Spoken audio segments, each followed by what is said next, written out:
Have you ever wondered how a single man, a smiling merchant, could change the balance of an entire region? Have you ever thought that the same face you take to be cheerful in a gathering might actually be carrying something that keeps the enemy awake at night? A man who blended effortlessly into conversations on the street, who infiltrated the confidence of Syria's most powerful men, gaining access to their homes, their offices, and even their hearts. And then one night, a tiny radio, a single signal, and the entire game was over. This is the story of the man who gained access to the front lines of Syria, and because of him, the maps of future phases of war were redrawn. Today we will talk about his life, his tactics, and his fate, a man history remembers as Eli Cohen. Welcome to my channel, The Last Breath.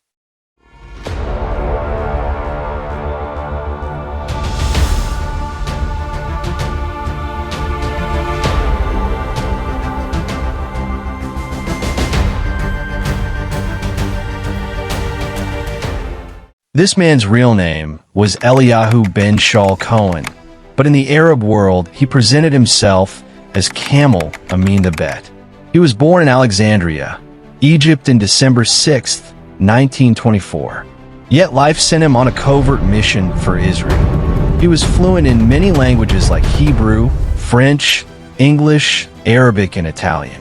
His Arabic was so authentic that no one suspected he wasn't Syrian, and that became his greatest weapon. In 1962, after months of rigorous Mossad training, Eli Cohen stepped into his new life as Kamel Amin Thaabet, a wealthy Syrian businessman who had just returned from Argentina. His mission: to walk through the heart of Damascus, unseen, unnoticed, and unforgettable.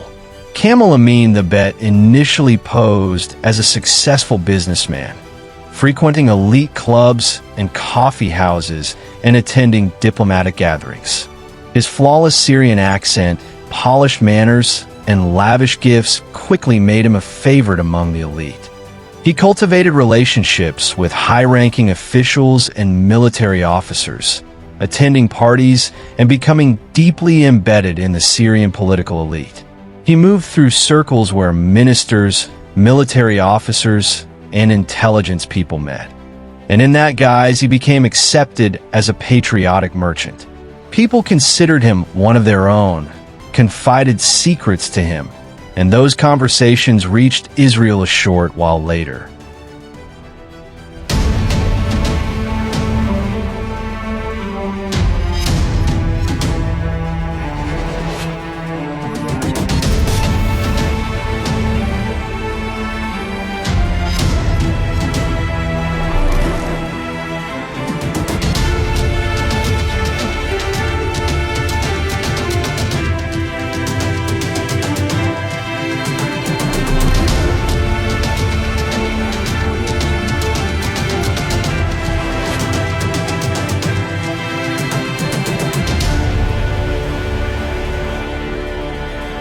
Kamel built relationships through elite clubs and journalistic circles. It was a clever plan. First journalists, then trade leaders, and eventually military officials. He befriended notable figures like Abdul Latif, and those contacts introduced him to powerful circles. Soon he began to hear secrets far beyond the reach of an ordinary person. Military positions, defense posts, and border plans. Eli Cohen's most important technique was constant observation and clandestine reporting at night. He not only heard military strategies in gatherings, but obtained contractors' designs, engineering maps, and defense plans. When Syria fortified its defenses, Kamel sent detailed maps of tank routes, firing positions, and defensive layouts to Israel. These pieces of information would later prove extremely useful to Israel.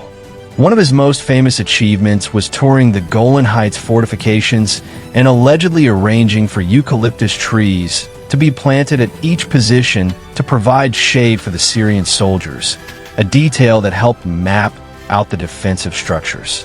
He uncovered a Syrian plan to divert the headwaters of the Jordan River, which would have crippled Israel's water supply.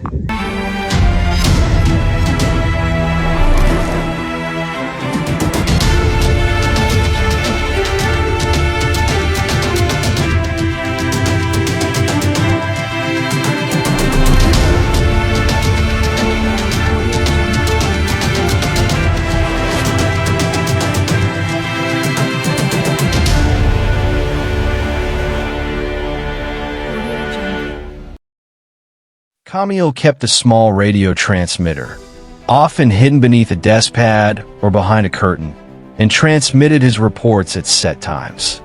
He collected intelligence all day and sent coded messages at night. But that routine became his weakness. By sending signals at regular intervals, Syrian intelligence, with Russian assistance, located the source of the transmissions and raided Cohen's apartment, where they caught him in the middle of a transmission. Doubts rose within Syrian intelligence. Some officers thought, how can this man be so polished, so sharp? Is anyone truly that spotless? Brigadier General Ahmad Siadni and others launched detailed screenings, but evidence was scarce. Then, one night, Syrian intelligence monitored signals and used advanced equipment to trace the source of the transmissions. When forces raided the place, Kamel was trying to retrieve a radio transmitter hidden under his desk pad. During the search, his true identity, linguistic skills, background, and covert contacts were exposed. Within days, he was arrested, subjected to harsh interrogation, and ultimately sentenced. Syria publicly hanged him as a demonstration to the world. Yet the maps and intelligence he had transmitted had already reached Israel. The details Cohen provided had serious effects on subsequent conflicts. Specifically, the military arrangements for the Golan Heights, the placement of defensive positions, the constructed defensive lines, and the concealed routes reached Israel, and those details played a key role in the rapid fall of parts of the Golan during the 1967 war. One could say that one man's inside access helped shape major military outcomes 2 years later. Eli Cohen was not just a spy. He became a symbol, an example of how the moves of a single person can leave a huge mark on history. Some called him a hero, others a traitor. His place in history is complex and controversial, but his story still sheds light on the secretive spaces between power and secrecy. If you like history filled with espionage and secrets, like this video, subscribe, and tell us which historical figure you'd like to see in a deep video next. With the last breath, we will uncover every secret.